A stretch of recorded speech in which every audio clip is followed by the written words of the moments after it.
We often talk of shadow work within the Druid community. But what is it? What does it mean to do shadow work? The 20th century psychoanalyst Carl Jung conceived of the ideas of shadow and persona. Jung believed that all human beings contain within them the potential for all behaviors, both good and bad. According to Jung, the persona is the mask we wear in our everyday lives. It's the face we present to others. The persona represents who we think we are and who we wish we would like to be. The shadow, on the other hand, represents all those traits we wish to suppress in ourselves. All of our anger, fears, and negative emotions and behaviors are pushed down into the shadow and denied expression in the persona. Jung believed that the key to mental health was a process called individuation. Simply put, individuation involves striking a balance between the shadow and the persona. The shadow represents the forces of chaos and darkness within an individual, and the persona represents the forces of order and light. While the shadow contains all of our darker and more negative emotions, it is also the seat of creativity. It's the seat of personal power and the key to spiritual success. To deny the existence of one's shadow is to deny one's own ability to be creative and to be powerful as a druid. However, allowing the shadow to rule one's life creates a situation in which the individual is ruled by the forces of chaos and darkness. In Jungian psychology, psychoanalysis is the process by which we balance the light and the darkness within ourselves, thus achieving individuation. In the Black Mountain Druid order, we achieve this balance through more spiritual means by embracing the shadow and recognizing the impulses that it gives us. This doesn't mean that we have to act on those impulses. What it means is that acknowledging them is the first step to harnessing their energy and taking back our personal power. Some moral, religious, and ethical systems try to deny the existence of our darker impulses. These systems focus solely on the persona, or the face that we present to others. The more such systems suppress the darker impulses in the shadow, the more imbalanced the individual becomes. In such a case, the shadow becomes a pressure cooker with no means to release the pressure. In extreme cases, the pressure cooker blows, leading to dysfunction and even psychosis or other forms of mental illness. Druidry in the Black Mountain Druid order recognizes the need to balance persona and shadow. By acknowledging our darker impulses, we open the door to creating a balance between the persona and the shadow, between the dark and the light, leading to individuation. Unfortunately, many people think that acknowledging our darker impulses means having to act on these impulses. Nothing could be further from the truth. Suppose someone has done something that leads you to be angry with that person. For some, the first impulse might be the desire to retaliate in some way, by returning anger for anger, or by hurting that individual in some way. For others, the first impulse might be to tell themselves that it's wrong to be angry, and so they try to suppress the anger by pretending it doesn't exist. Those who focus only on the persona without embracing the shadow side of themselves would attempt to suppress and deny these impulses, even though the desire to retaliate is a perfectly normal reaction to being angered, and the desire to want to suppress such feelings is a way to avoid the negative consequences of acting out of anger or on impulse. The angrier such a person becomes, the more he tries to suppress that anger until he reaches a boiling point and reacts explosively to the situation. A druid of the Black Mountain Druid order, on the other hand, would seek to restore balance by acknowledging this impulse. Instead of swallowing the anger, Such a druid would recognize it as a darker impulse. But instead of returning anger for anger, a druid of our order would strive to express that anger in positive ways, perhaps by confronting the source of the anger and saying to the person, "What you said or did really made me angry. I don't want to be angry with you. What can we do to resolve the situation?"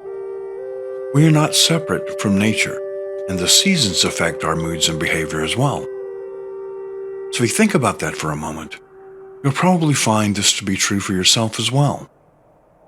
Do you find yourself becoming more contemplative and introspective during the winter months? Do you become happier and more outgoing in the summer months? Does a walk in the woods improve your mood?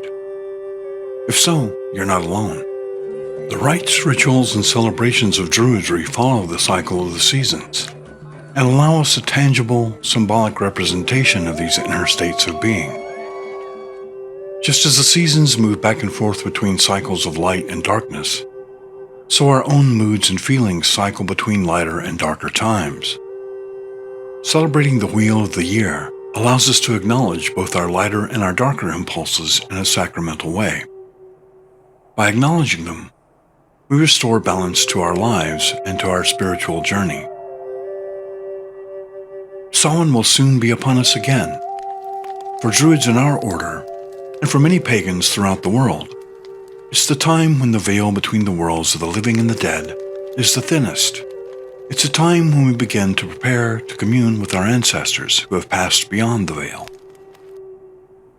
When celebrating any high day of the wheel of the year, the first and most important goal is to ask yourself what your intention is in doing so. By focusing on the intention of the rite, you avoid the trap of just going through the motions. If your rite or ritual for Samhain is purpose-driven, you enhance its ability to speak to you and to allow the energy to flow. The ultimate goal of shadow work in the Black Mountain Druid order is to strike a perfect balance between your ideal self, or the persona of Jungian psychoanalysis, in other words, the life of perfect order, and the perceived self, which is the shadow side of Jungian psychoanalysis, or the life of perfect chaos. In the Black Mountain Druid order, we refer to this triad as the triad of ideal self, perceived self, and individuation. Individuation in this case means that you've achieved a state of balance and integration between persona and shadow. The more you learn about your own inner wants, needs, and desires, and the reasons for them, the more you will draw closer to achieving that balance of individuation. If you can learn to change your thoughts and feelings, you can learn to change your world. But to change your thoughts and feelings, you must first know what those thoughts and feelings are. This is the key to magic in the Black Mountain Druid order. When your shadow work is completed, you will truly know yourself. When you truly know yourself, you will have the means through which to create the reality you wish to experience through magic.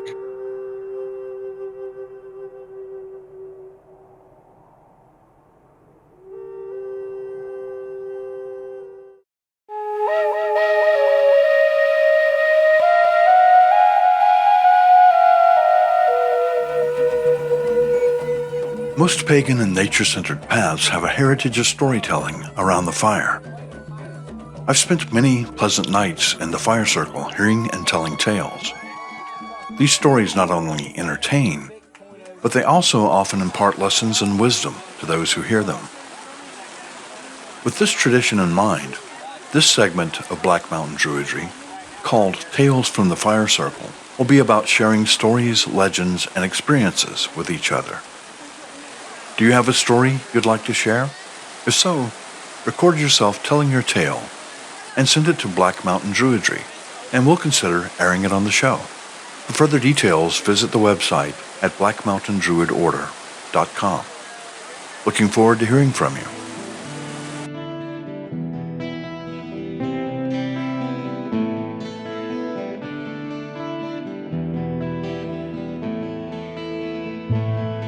Black Mountain Druid Order is an online and face-to-face Druid order. We never charge for membership, and our year-long foundational Druidry course is free. We've been educating people in the principles of Druidry as practiced by our order since the late 1990s.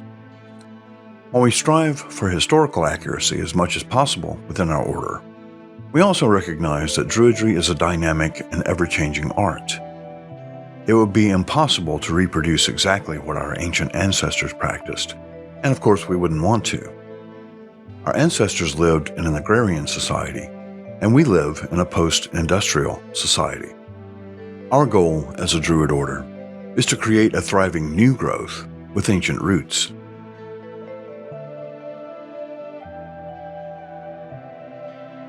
Black Mountain Grove was founded in 1997 by members of Emerald Coast Grove from Pensacola, Florida. The order was named after the town of Black Mountain, North Carolina, because that's where we held our rites most often. Over time, the name also became symbolic of the work we do.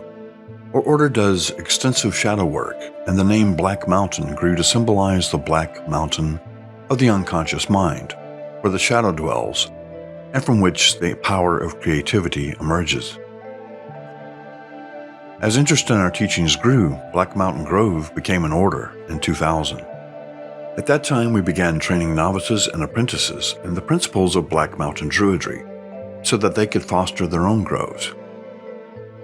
Our primary purpose as an order is to educate interested parties in the principles of Druidry as practiced by the Black Mountain Druid Order. These principles embrace our four sacred pillars of reverence for our ancestors, respect for nature, service to the grove, to the community, and to the world at large, and growth in mind, body, and spirit. The order started in the 1990s in Black Mountain, North Carolina. In 2020, we relocated to Tacoma, Washington. While the home of the order now resides in the Seattle-Tacoma area, we kept the name Black Mountain Druid Order to reflect our history and our heritage. If you're interested in Druidry, especially Druidry as practiced by our order, we welcome you with open arms. If you wish to keep informed of the events of our order, please visit the website at blackmountaindruidorder.com to learn more. We have a forum on the website where you can post questions and answers and join in the discussion. Look forward to seeing you there.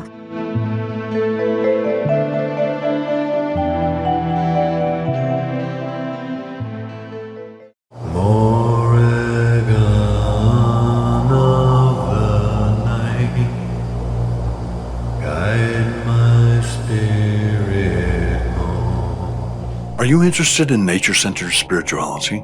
Are you looking to learn more about contemporary Druid practices? Did you know that the Black Mountain Druid Order has a free course in Druidry? Our foundational Druidry course covers the Wheel of the Year, basic herbalism, the Ogham alphabet, meditation, dream work, and vision seeking. It also teaches you how to begin doing your own shadow work. You'll also explore some rites of passage celebrated by our order. The foundational Druidry course is always free, and you're under no obligation to join our order if you decide that the way of the Druid is not for you. Find out more by visiting Black Mountain Druid Order's website at blackmountaindruidorder.com.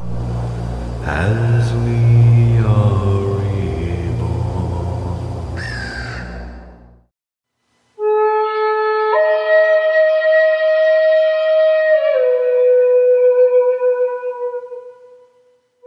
Meditation is a process of inner contemplation in which you elevate your consciousness by directing it to specific activities. There are two basic types of meditation: active meditation and passive meditation. Passive meditation is about leaving the doing mode of existence and moving into the being mode of existence by leaving thinking mode and entering into sensing mode. In sensing mode, you leave your thoughts behind and focus only on what your physical sensations are telling you. What do I see? What do I hear? What do I smell? What do I taste? And what do I touch? Passive meditation is not about trying to stop thinking. Trying is doing, and passive meditation is about being, not doing. Trying to stop thinking is thinking about thinking. Telling yourself not to think about it is thinking about it.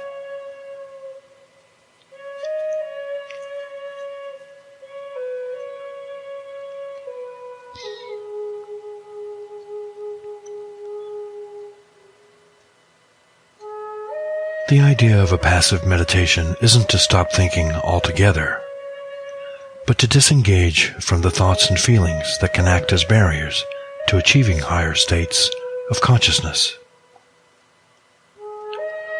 You always have a thought stream in your mind. Even your dreams are a type of thought stream. If you picture your thoughts and feelings as a river flowing through your mind, then the goal of a passive meditation isn't to dam up the river and stop it from flowing. The goal of a passive meditation is to simply stop swimming in the river for a while and to climb out of the river, sit on the riverbank, and watch it flow by. By climbing out of the river, you leave doing mode and enter into being mode.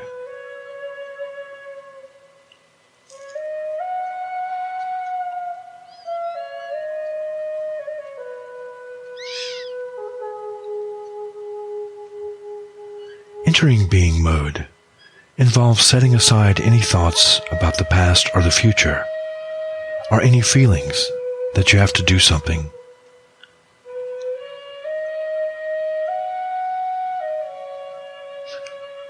Leaving doing mode and entering into being mode means paying attention only to the moment.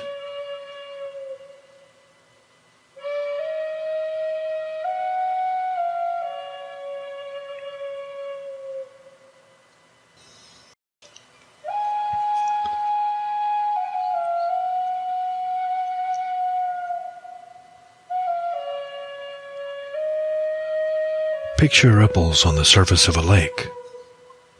Each ripple is a thought. The goal of passive meditation isn't to make the lake disappear. The goal is to sit quietly until the ripples calm and the surface of the lake becomes as smooth as a mirror. This focus on the thought process teaches us that we are not our thoughts.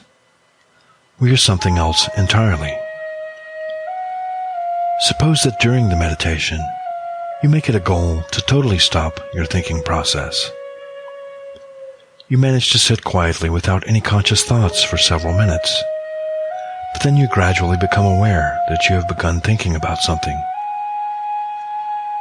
Your immediate reaction might be, "Oh no, I've started thinking. I need to stop that." The question here is, what part of you recognized that you were thinking in the first place? It couldn't be your thoughts, because that's what you noticed. So it must have been something else. That something else is your true self.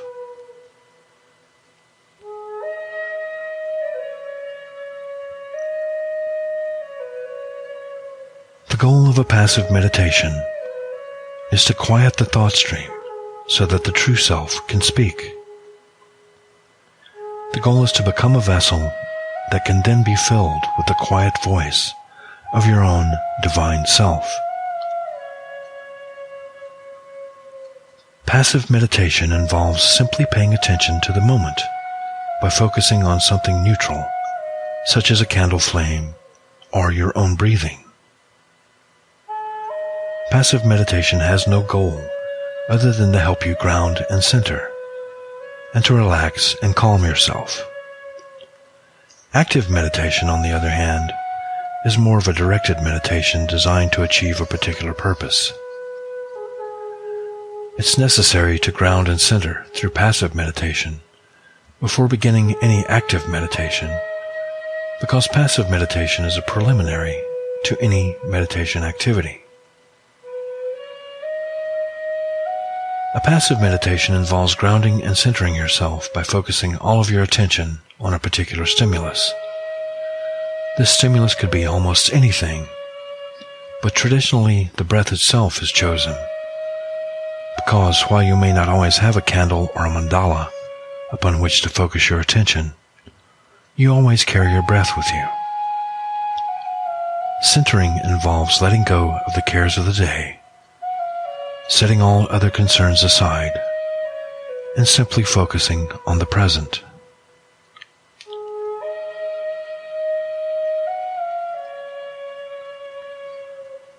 Grounding involves getting in touch with the telluric energies of the earth so that you are stable and balanced. To begin this passive meditation, find a comfortable position free of distractions, either sitting or lying down.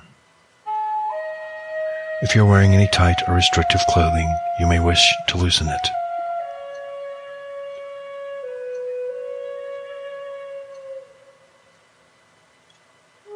To begin, first center yourself. To center yourself, let go of the cares of the day by turning your attention inward. Focus on nothing but the sensations of your breathing.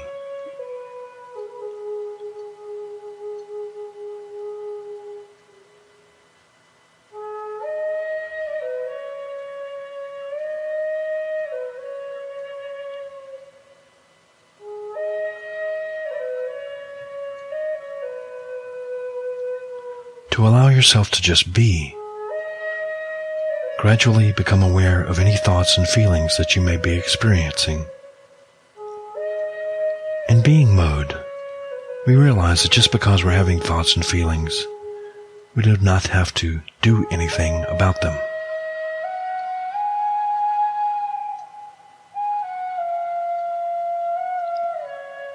Turn your attention inward as you focus only on your breathing. You're not trying to go any place. You're not trying to do anything. You're simply present in this moment, observing your body as you breathe.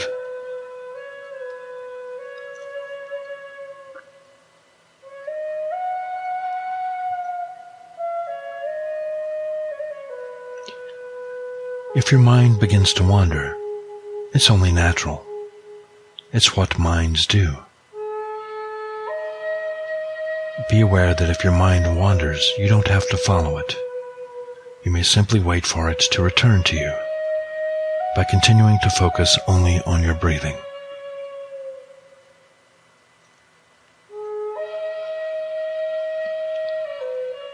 Anytime you find yourself having thoughts, just return to your breathing and allow your mind to come back to you.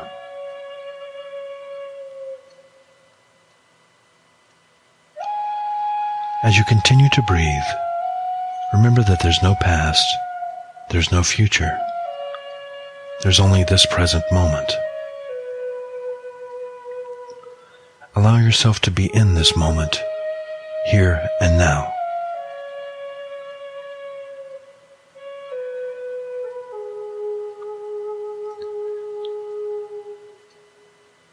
To end this meditation, gradually expand your awareness. If you're sitting, allow yourself to become aware of how your body makes contact with the chair. If you're lying down, allow yourself to feel how your body contacts the bed or the floor.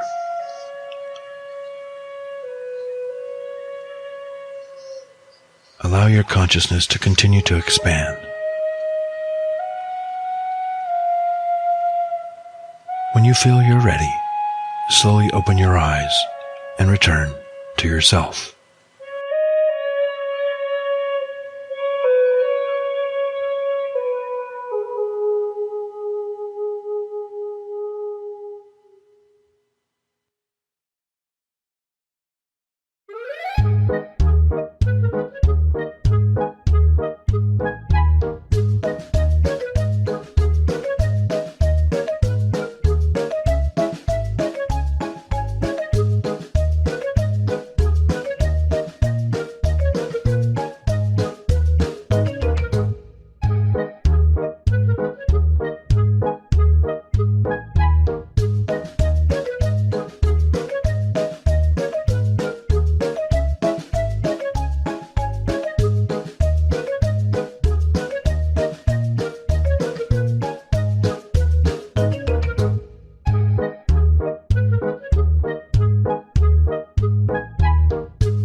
In Druidry, there's an alphabet known as Ogham, that's spelled O-G-H-A-M. The alphabet was named for the god Ogma, for his skills in eloquence. The original Ogham contained 20 letters. 5 more were added later for a total of 25 letters. Ogham is used for both communication and divination. For divination purposes, each letter of the Ogham is inscribed on a rune. Each of these runes has a divinatory aspect or meaning. The runes are usually placed in a special type of purse called a crane bag, then shaken or stirred up, and drawn and laid out in various ways and interpreted. An Ogham rune constructed for divination is called a few, spelled F-E-W. Each of the 25 letters of the Ogham is associated with a plant. It's sometimes referred to as the tree alphabet, but that's somewhat misleading, as some of the plants of the Ogham are not trees. For those interested in healing and magical properties of plants, the Ogham is a great place to start. Knowing the medicinal and magical properties of the plants of the Ogham would give you a good basic foundation in both herbology and magic. Not only that, but since each letter of the Ogham is associated with a plant, one druid may leave a message for another druid by simply arranging leaves on a string. Each leaf represents a plant of the Ogham, and each plant represents a letter. Some groves and orders actually use this technique as a test of one's abilities by leaving messages for students in the form of leaves. If the students can decipher these messages, they are considered learned in the art of Ogham. The calendar used today by the Black Mountain Druid Order is a lunar calendar as opposed to a solar calendar like the one used by most Western nations. This lunar calendar, devised by Robert Graves in his book The White Goddess, is divided up into 13 months of 28 days each, with 1 extra day left over. Each month on the lunar calendar is also associated with a tree and a letter of the Ogham. A horoscope can be constructed by finding the tree month of your birth and studying the properties of that tree. So the Ogham contains a calendar, a means of divination, and a means of healing. Obviously, there's a wealth of information to be obtained from the study of the Ogham. For this reason, anyone wishing a good basic foundation in Druidry would go far towards accomplishing this goal by studying the Ogham in depth. There's an Ogham chart on the Black Mountain Druid Order's website at blackmountaindruidorder.com if you're interested in further study. That's it for the first episode of Black Mountain Druidry. Thanks for watching. And also remember that you can go to the website and let us know what you'd like to see on the show. Do you have any questions about Druidry? Do you have any questions about paganism in general? Visit blackmountaindruidorder.com. Looking forward to hearing from you. Hi, this is Shinka Skane, Chief of the Black Mountain Druid Order. If you're enjoying Black Mountain Druidry, don't forget to subscribe and leave any comments or questions below.